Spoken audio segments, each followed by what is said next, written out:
One thing that was clear and became clearer as I watched Leon Edwards lose his title to Belal Mohammed at UFC 304 was the fact that Leon really did underestimate Belal, and Belal just exploited that to his favor. I mean, of course, Leon said it in the lead up to the fight that he wasn't really scared of Belal's grappling because Belal is in GSP, Belal is in Khabib. And he also made it clear that he was not worried about Belal striking, and even had a very good laugh at Belal's coach saying Belal had hands like Canelo. Of course, that was quite a funny thing to say. But here's the thing. Fighters say a lot of these things in the lead up to their fights, but behind the scenes, they are very aware of what their opponents have to offer. They do serious work to neutralize their opponent's best weapons. I've come to understand that a lot of it is just talk, a lot of it is just trying to get in the head of their opponents. But then, as I watched this fight, it turned out that Leon Edwards really meant those things he said about Belal being too small and too slow. And it showed in the fight, and that was what ultimately cost him his welterweight title. Let's be clear, I know a lot of people were biased before the fight because a lot of people don't really like Belal Muhammed, and also because of how that first fight went. But then the truth has always been, Belal was always going to be a bad matchup for Leon Edwards. Here's the thing. Leon is that type of fighter that thrives when he gets to manage the distance in the ring, and he keeps you in a kicking range. He keeps the fight in a kicking range, and he can just throw his kicks, throw his jabs, without anything coming back in his direction. But Belal is a constant pressure in your face type of fighter who doesn't even allow you the luxury of picking him apart from range. Okay, let's start the fight breakdown for like 4 minutes 44 seconds, where we see the first takedown that Belal secures. And as you can see, Belal wasn't in close on Leon Edwards before he secured this takedown. He had to cover quite a distance to land that takedown. And personally, I believe that if Leon really took Belal's takedown and grappling threat seriously, the extra time it took Belal to cover the ground would have been enough for Leon to, 1, recognize what was coming, and 2, either stop the takedown or assume a more effective defensive position. Instead, what happened was Leon didn't even try to defend or get under hooks in until Belal was halfway into getting a double leg. I mean, you'd expect someone fighting a grappler to be constantly on the lookout for a takedown, but no. And what makes it even crazy is if you jump back to like few seconds before Belal landed the takedown, it's crazy that Belal feinted a takedown at this point. And so, one would expect that would have put Leon on high alert, but like I said, Leon didn't take Belal's grappling threat seriously.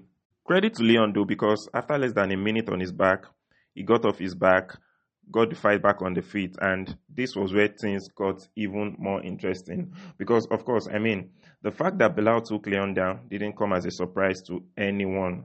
The surprise came when the fight returned to the feet and Belal was holding his own against Leon in the striking. This was where Leon was expected to set himself apart from Belal.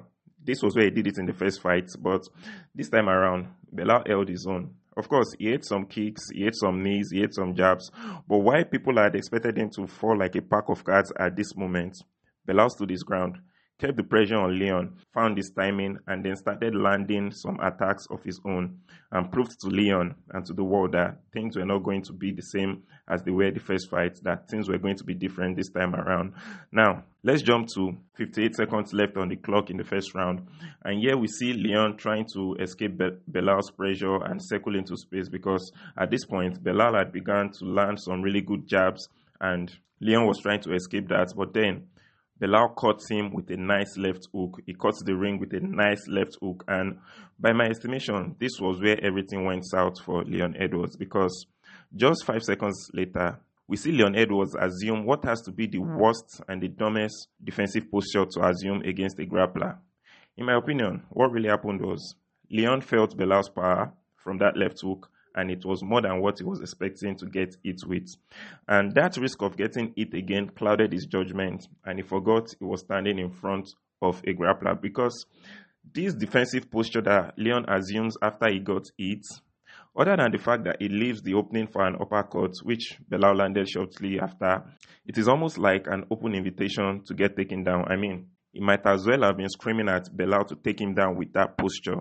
And this just makes Belal's job easy, because now he doesn't even have to work for the takedown anymore. It's just right there. And we jump right here, 52 seconds left on the clock. The uppercut lands, like I said. And now Leon is feeling Belal's power even more, and as Belal backs him up into defense, you can see that Leon is now more concerned about those hands than he's concerned about Belal's grappling, which makes getting a takedown so easy for Belal. I mean, Belal was already in deep on the double leg before Leon even starts to transition from his eye guard to defend the takedown.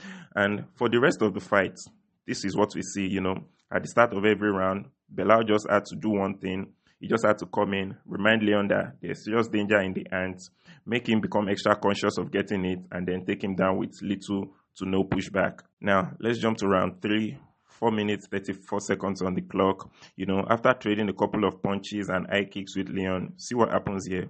Look how high Leon's guard is when Belal is already halfway into shooting a takedown. And by the time Leon gets his guard down, it's already too late. Of course, Belal ultimately fumbles the position and Leon gets his back to win what would be his only dominant round in the fight. And that's just crazy that Leon's only dominant round in a fight against Belal came from him grappling. We jump to round 4. We see Belal starts peppering Leon with his jabs, and look at Leon once again, inviting Belal to take him down. And once again, Belal is in deep for a takedown.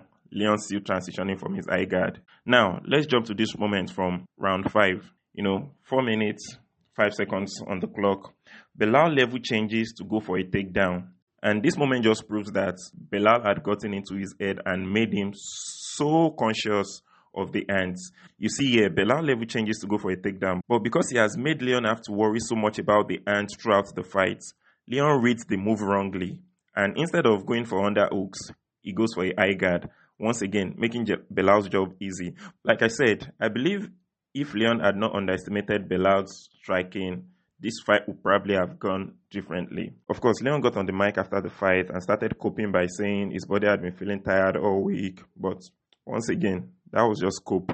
Because for the few times that the fight was in the center of the octagon and Belal wasn't pushing that insane pressure on Leon, we saw classic Leon. He was landing kicks, landing jabs.